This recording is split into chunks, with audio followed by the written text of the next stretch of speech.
তুই পুলিশ মেরে ফেললি, এখন কি হবে আমাদের? তুই চুপ করে থাক, দেখ কি করতেছি আমি।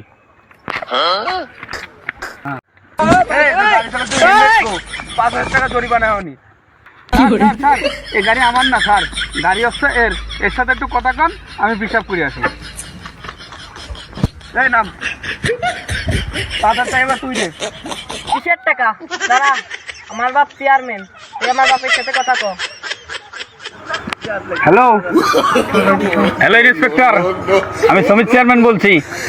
ছেলেরা ছেড়ে দে, নাহলে তোর কপালে কিন্তু দুঃখ আছে, তোর চাকরিও যাবে, সাথে কিন্তু তোর জীবনও যাইতে পারে। হ্যাঁ